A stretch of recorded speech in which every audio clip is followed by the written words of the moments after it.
All right, this is my first full year, well, 2025, for having to pay taxes. And I owe $5,805 in taxes. Now let's review the numbers. Let's see if I did something wrong or if I did it right. Because that's a whole lot of money to pay when you're retired. But I've got strong assets. And we'll go through the numbers. Okay, you got to know your tax brackets. Max $11,925, 10%. I can't get there. $48,475 is the 12% tax bracket. The next one, 22%, $103,350. I'll never get over that amount, or I better not. Or even 2020 at 24% at $197,000. That's not me, and none of this. I'll never get to these points, I guess, unless I sold property. So it's important to know your tax brackets. And again, this is 2025 tax brackets. The numbers have gone up. They always go up every year. So here's my numbers. Why do I owe the IRS $5,805 for tax year 2025, which they'll take out of my bank account on April 15th? Which it was amazing to me. My military pension is $27,783, and I was nothing special. I was an E7, which is enlisted for 20 years. I maxed out at $45,000 a year in the year 2000. And they took out $638. So they're not taking out a whole lot of taxes, which is one of my problems. But it blows my mind that I get that much in my military pension. I served from 1980 to 2000 for 20 years, United States Air Force. Of course, when I started, they were paying me $400 a month. And when I retired in 2000, they were paying me a pension of $1,700 a month, which wasn't really enough to retire on. I retired at age 62 and I got $25,975 for the year, which isn't bad. And no, I didn't take any taxes out of that. And my work pension, this is really blew my mind.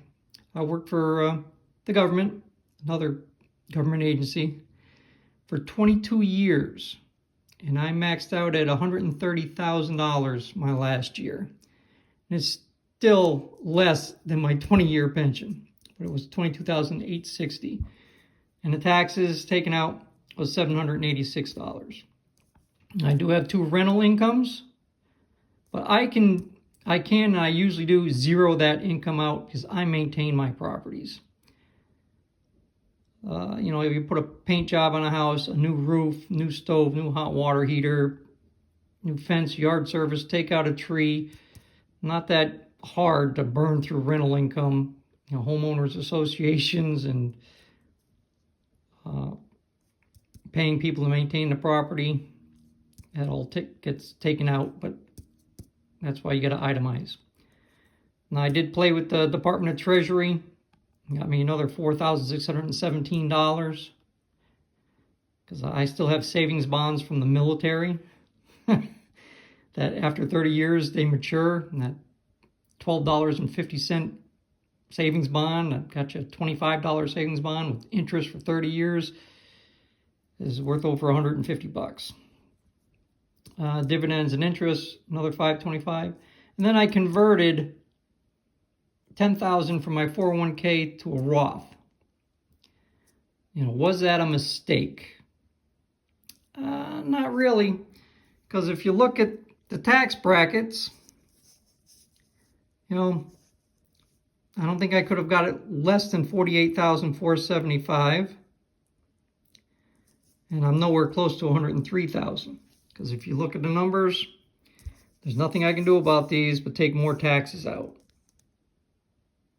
Okay, so that's what, 60, 70, 80,000. This, I have to be careful with the rental income, treasury bills, dividends, And that Roth 401k, I have to be careful not to hit over the 103,000 number here. Because again, I can never get it below that 48 because the income here from my 2 pensions and Social Security is going to put me over to 48. Even just my 2 pensions will put me over to 48. So leave a comment. Tell me what you think. It hurts to pay $5,805 in taxes when you're retired. But everyone's got to pay taxes.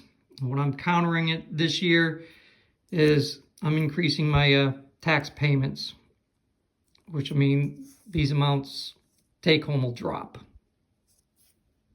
Give me a thumbs up, subscribe, leave a comment, and let me know. I know there's calculators out there to play with the Roth 401k to get it from a non-tax 401k to it's pre-tax to a post-tax Roth. But I don't even need my 401k because, this is enough money for me to do quite well on.